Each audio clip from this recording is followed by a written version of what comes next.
গল্পের শুরুতেই আমরা একটি বিজ্ঞানী এবং তার মেয়েকে দেখতে পাই এবং দুজনের মুখে অদ্ভুত এক দাগ থাকে, যার কারণে তাদের সৌন্দর্য বিবর্ণ হয়ে যায়। বিজ্ঞানী তখন নিজের বাড়িতে একটি ল্যাব তৈরি করে এবং অনেকদিন ধরেই নানা ধরনের পরীক্ষা নিরীক্ষা চালাতে থাকে। ঠিক সেই মুহূর্তে বিজ্ঞানী একটি ফুলের ছবি আঁকে, যাকে ক্রাফট ফ্লাওয়ার বলা হয়। বাবার তথ্য অনুযায়ী এই ফুলের প্রজনন শক্তি খুবই প্রবল এবং এটি বহু বছরের মধ্যে একবারই গভীর জঙ্গলের মাঝখানে পাওয়া যায়। অনেকদিন পর অবশেষে বিজ্ঞানী একটি সিরাম তৈরিতে সফল হয় এবং যার সাহায্যে বিজ্ঞানী নিজের মুখের দাগ ঢাকতে পারবে। তারপর লোকটি একটি ত্বকের অংশ কাটে এবং তার উপর সেই কেমিক্যাল মেখে নিজের মুখে লাগায়। ত্বকটি মুখে লাগাতেই সেটা আস্তে আস্তে তার ক্ষত স্থানের সঙ্গে মিশে যেতে শুরু করে এবং ধীরে ধীরে পুরো মুখও ঢেকে যেতে থাকে। এটা দেখে লোকটি ভয়ে ভীষণ চমকে ওঠে, কারণ সে ভেবেছিল এটা শুধু মুখের নিচের অংশ ঢাকবে, কিন্তু সেটা লোকটির মুখ পুরো আবৃত করে ফেলে। লোকটি ভয় পেয়ে যায়। তারপর নিজের ঠোঁটের জায়গায় কেটে ফেলেও আশ্চর্যজনক ভাবে সেই চামড়া আবারও জোড়া লেগে যায়। এই দৃশ্যটি দেখে ওই ভয়ে ভীষণ কেঁপে ওঠে। শেষ পর্যন্ত আতঙ্কে ওই তার নিজের বাবাকেই আঘাত করে মেরে ফেলে। এই দুর্ঘটনা ওইকে পুরোপুরি ভেঙে দেয় এবং তখন ওইয়ের আর কেউ থাকে না। তবে পড়াশোনায় ওই বাবার মতোই খুব ভালো। এই কারণেই ওই যুক্তরাষ্ট্রের এক নামকরা বিশ্ববিদ্যালয় থেকে স্কলারশিপ পেয়ে যায়। তারপর সে নিজের শহর ছেড়ে ইউএসএ চলে যায় এবং সেখানে গিয়ে ওই এক খালার কাছে থাকতে শুরু করে। খালার একটি মেয়ে থাকে যার নাম অ্যাঞ্জি, কিন্তু অ্যাঞ্জি মোটেও খুশি হয় না, কারণ তখন তাকে নিজের রুম ভাগাভাগি করে নিতে হয়। ওই যখন নতুন রুমে ওঠে তখন সে একটি ছোট্ট মন্দির তৈরি করে, যেখানে তার বাবার একটি ছবি রাখা থাকে। অল্প কিছুক্ষণ পর ওই তার বাবার কিছু নোট আর জিনিসপত্র খুঁজে পায়। অর্থাৎ তখনও পর্যন্ত ওই সেই গবেষণায় চালিয়ে যায়, যেই কারণে তার বাবা মারা যায়। পরের দিন ইউএর বিশ্ববিদ্যালয়ের প্রথম দিন। বিশ্ববিদ্যালয়ে যাওয়ার রাস্তায় হঠাৎ এক অদ্ভুত মানুষ তার সামনে আসে। লোকটির মুখ ভয়ঙ্করভাবে বিকৃত ছিল। ওই তখন কয়েক সেকেন্ডের জন্য লোকটির দিকে তাকিয়ে থাকে এবং লোকটি তাকে বিশ্ববিদ্যালয়ের রাস্তা দেখিয়ে দেয়। তারপর উই সেখান থেকে চলে যায়। ক্লাসে প্রফেসর উইকে পুরো ক্লাসের সামনে পরিচয় করিয়ে দেয়, কারণ সে এন্ট্রি টেস্টে পুরো 100% নাম্বার পেয়েছে, যা বহু বছরের মধ্যে এটাই প্রথমবার। ক্লাস শেষ হওয়ার পর উই সায়েন্স ল্যাবে যায় এবং সেখান থেকে কিছু জিনিস নেওয়ার চেষ্টা করে। ঠিক তখনই প্রফেসর উইকে দেখে ফেলে এবং জিজ্ঞেস করে, তুমি এখানে কি করছো? উই উত্তর দেয় যে কিছু এক্সপেরিমেন্ট করতে হবে বলে এসেছে। প্রফেসর তখন বলে, এইভাবে এখান থেকে জিনিস নেওয়া যাবে না। প্রফেসর তখন বলে, যদি তুমি আমার ল্যাবে অ্যাসিস্ট্যান্ট হও তবে এখানকার জিনিসপত্র ব্যবহার করতে পারবে। উই তখন প্রফেসরকে জানায় যে তার বাবাও একজন বিজ্ঞানী ছিলেন এবং সে বাবার গবেষণা কর্ম এগিয়ে নিতে চায়। উইয়ের হাতে তখন বাবার গবেষণার ডায়েরিও ছিল এবং সেটা দেখে প্রফেসর ভীষণ অবাক হয়ে যায়। উই চলে যাওয়ার পর প্রফেসর নিজেও তার বাবার বিষয়ে খোঁজ করতে শুরু করে। তখন প্রফেসর জানতে পারেন যে উইয়ের বাবা একজন জিনিয়াস বিজ্ঞানী ছিলেন, কিন্তু পর্যাপ্ত ফান্ড না পাওয়ার কারণে সে নিজের কোনো গবেষণা পুরোপুরি শেষ করতে পারেনি। অন্যদিকে দৃশ্যে দেখা যায় উইয়ের কাজিন অ্যাঞ্জিকে। অ্যাঞ্জি এবং তার দুই বান্ধবী তখন উইয়ের বাড়িতে এসেছে। তারা সেখানে উইয়ের জিনিসপত্রে হাত দিতে শুরু করে। সেই সময় তারা রক্তে ভরা কিছু টুলস এবং এক্সপেরিমেন্টের কিছু ছবি দেখতে পায়, যেগুলো দেখে তিনজনই ভীষণ ভয় পেয়ে যায়। যাই হোক, পরের দিন আবারও আমরা দেখতে পাই যে অ্যাঞ্জি তার দুই বান্ধবীর সঙ্গে বসে থাকে এবং উই চায় অ্যাঞ্জিকে তার বন্ধু বানাতে। সেই কারণেই উই নিজেই তাদের কাছে গিয়ে বন্ধুত্বের প্রস্তাব দেয় এবং সবাইকে একসাথে লাঞ্চ অফার করে। উইয়ের মুখের দাগের কারণে তারা প্রথমে যেতে চায় না, কিন্তু শেষমেশ তারা রেস্টুরেন্টে যাওয়ার জন্য রাজি হয়ে যায়। কিন্তু রেস্টুরেন্টে গিয়ে যখন তারা দেখে উই কিভাবে খাবার খাচ্ছে, তখন তারা বিরক্ত হয়ে তাকে একা ফেলে চলে যায়। উই তখন সব খাবার প্যাক করিয়ে নেয় এবং বাইরে গিয়ে সেই বৃদ্ধ লোকটিকে দিয়ে দেয়। তখন উই খুব মন খারাপ অবস্থায় থাকে, তাই সেই লোকটির সঙ্গে কিছু কথা বলে এবং উই তাকে বলে, আমার মুখে দাগ আছে যা আমাকে অনেক কুৎসিত করে তোলে। লোকটি জবাব দেয় এবং বলে, না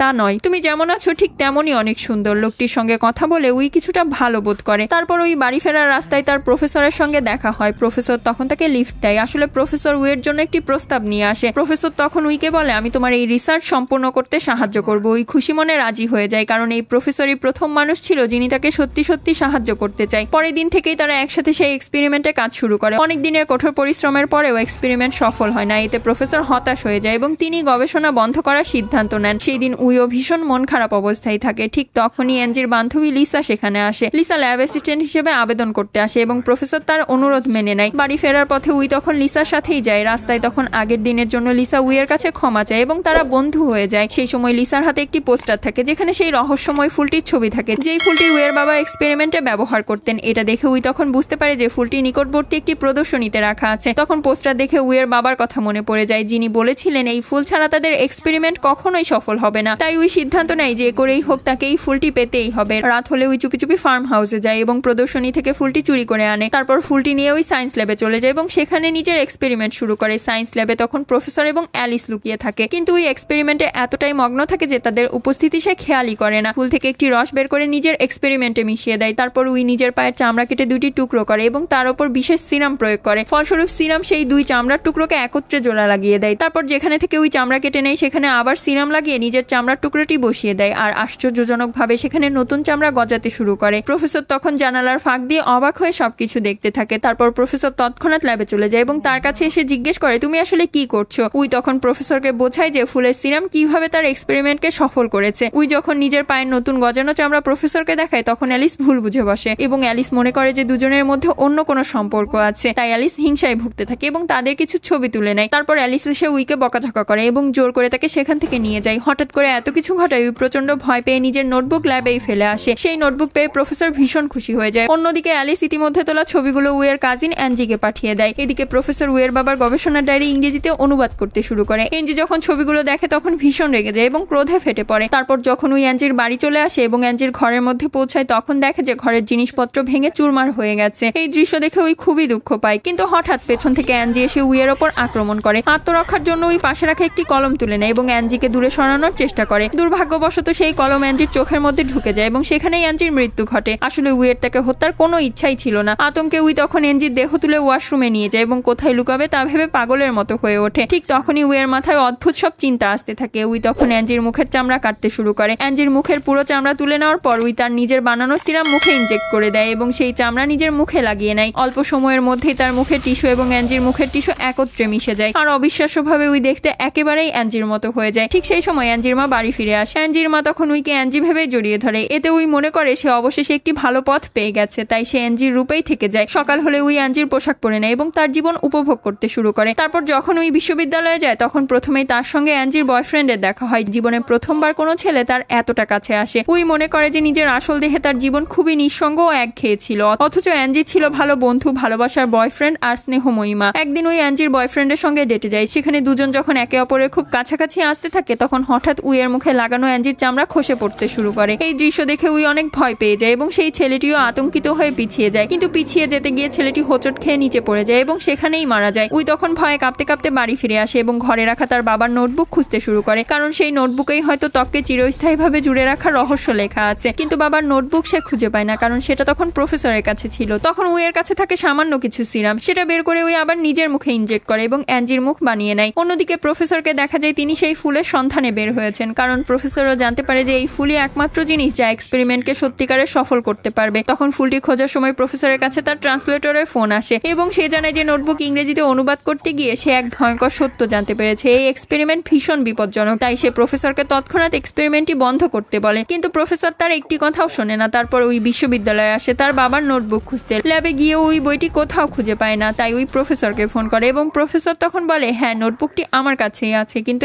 এখন আর তুমি সেটা পাবে না, কারণ এই গবেষণার ফলাফল আমি আমার নিজের নামেই প্রকাশ করব। এই কথা শুনে ওই প্রচন্ড রেগে যায়, কিন্তু কিছুই করতে পারে না, তাই উই চুপচাপ সেখান থেকে চলে আসে। বিশ্ববিদ্যালয় থেকে বের হতে অ্যালিস উইকে দেখতে পায়। তখন উই জানতে পারে যে অ্যালিসের প্রফেসরের সঙ্গে সম্পর্ক ছিল, আর আগে ওই সিদ্ধান্ত নেয় প্রফেসরের প্রতি জমে থাকা ক্ষোভ সে অ্যালিসের ওপরেই ঝাড়বে। তখন অ্যাঞ্জি রূপ ধরে উই অ্যালিসকে বাড়িতে আমন্ত্রণ জানায়। তারপর অ্যালিস আসতেই উই তার ওপর আক্রমণ করে। অ্যালিস তখন প্রাণ বাঁচাতে পালাতে পালাতে বাগানে গিয়ে পৌঁছায়, কিন্তু উই সেখানে তাকে ধরে ফেলে এবং একটি ড্রিল মেশিন দিয়ে তাকে আক্রমণ করে হত্যা করে। অ্যালিসকে হত্যার পর উই তার মুখের চামড়াও তুলে নেয় এবং নিজের মুখে লাগিয়ে নেয়। এবার উই একেবারে অ্যালিসের মতো দেখতে হয়ে যায়, এমনকি নিজের চুলও সে অ্যালিসের মতোই সাজিয়ে নেয় যাতে কেউ তাকে চিনতে না পারে। এই সব ঘটনার মধ্যে দেখা যায় প্রতিবেশীর কুকুর সবকিছু দেখে ফেলে। তারপর কুকুরটি খুব অস্থির হয়ে ওঠে এবং ডাকতে শুরু করে। এর কারণে তখন প্রতিবেশী পুলিশকে ফোন করে, কিন্তু যখন পুলিশ আসে তখন তারা উইকে তোয়ালে দিয়ে ঢাকা অবস্থায় দেখে এবং কিছু না বলেই ফিরে যায়। পরদিন সকালে অ্যালিসের রূপ নিয়ে উই বিশ্ববিদ্যালয়ে যায়। উই তখন ভীষণ আনন্দ পায়, কারণ অ্যালিস খুব জনপ্রিয় ছিল এবং তাকে দেখে সবাই খুশি হয়ে ওঠে। তারপর উই অ্যালিসের মুখ নিয়ে প্রফেসরের বাড়িতে যায়, কারণ উই জানতো যে এখান থেকেই তার বাবার নোটবুক পাওয়া যাবে। প্রফেসর তখন কিছুই বুঝতে পারে না, কারণ অ্যালিসের রূপে উইকে দেখে প্রফেসর তাকে বাড়িতে ঢুকতে দেয়। উই তখন ঘরে ঘরে খুঁজতে থাকে, কিন্তু কোথাও তার বাবার নোটবুক খুঁজে পায় না। আর আগে উই বাড়ি ফিরে আসে এবং তখনই উই প্রথমে নিজের করা দুটি খুন লুকানোর চেষ্টা করে। তখন অ্যাঞ্জি এবং অ্যালিসের মৃতদেহ উই পুলে ফেলে দেয়। তারপর অ্যাঞ্জির মোবাইল দেখতে গিয়ে উই নিজের এবং প্রফেসরের তোলা সেই ছবিগুলো খুঁজে পায়, যেগুলো অ্যালিস তাকে কলঙ্কিত করার জন্য তুলেছে। উই সেই একই ছবি এবার প্রফেসরের বিরুদ্ধে ব্যবহার করে এবং উই সেই ছবিগুলো অথরিটির কাছে মেল করে পাঠায়। অথরিটি বিষয়টি জানার পর বুঝতে পারে প্রফেসর নিজের স্বার্থের জন্য মেয়েদের ব্যবহার করে, তাই পুলিশ এসে প্রফেসরকে গ্রেফতার করে নিয়ে যায়। কিন্তু প্রফেসরের প্রভাব ছিল অনেক বেশি, যার ফলে পরের দিনই প্রফেসর জামিনে ছাড়া পেয়ে যায়। তারপর বাড়ি ফিরে প্রফেসর উইয়ের বাবার গবেষণার মতো একই এক্সপেরিমেন্ট শুরু করে। প্রতিটি ধাপ ঠিকভাবে অনুসরণ করার পর প্রফেসর অবশেষে সিরাম তৈরি করে। তারপর দুইটি ভিন্ন ত্বকের টিস্যু জোড়া লাগানোর চেষ্টা করে, কিন্তু সেগুলো সত্যি জোড়া লেগেছে কিনা তা তখনও স্পষ্ট বোঝা যায় না। ঠিক সেই সময় উই সেখানে এসে উপস্থিত হয় এবং প্রফেসর উইকে দেখে আরো বেশি উত্তেজিত হয়ে ওঠে। প্রফেসর তখন উইকে লিভিং রুমে বসতে বলে এবং নিজের জন্য কিছু খাবার আনতে যায়। এদিকে উইয়ের একটাই লক্ষ্য থাকে তার বাবার নোটবুক। প্রফেসর সরে যেতেই উই নোটবুক খুঁজতে শুরু করে। তখনই তার হাতে পড়ে যায় সেই সিরাম যা প্রফেসর কিছুক্ষণ আগেই তৈরি করেছে। উই তৎক্ষণাৎ সিরাম নিয়ে সেখান থেকে পালিয়ে যায়। প্রফেসর ফিরে এসে বুঝতে পারে কিছু একটা গোলমাল লাল হয়েছে এবং প্রফেসর দেখতে পায় যে তার তৈরি করা সিরাম সেখানে নেই। তখনই প্রফেসরের সন্দেহ হয় উই সেটা নিয়ে গেছে। রাতে উই নিজের আসল মুখ নিয়ে বাড়িতে থাকে। ঠিক তখনই লিসা তার কাছে আসে এবং সে জানায় তাদের দুই বান্ধবী অদ্ভুতভাবে নিখোঁজ হয়ে গেছে। এতে লিসা খুব দুঃখ পায়। উই তখন তাকে শান্ত করার চেষ্টা করে। হঠাৎ লিসার পিপাসা পায়। লিসা তখন পানি খাওয়ার জন্য ফ্রিজ খোলে এবং ফ্রিজের ভেতরে পড়ে থাকতে দেখে তার দুই বান্ধবীর কাটা দেহাংশ।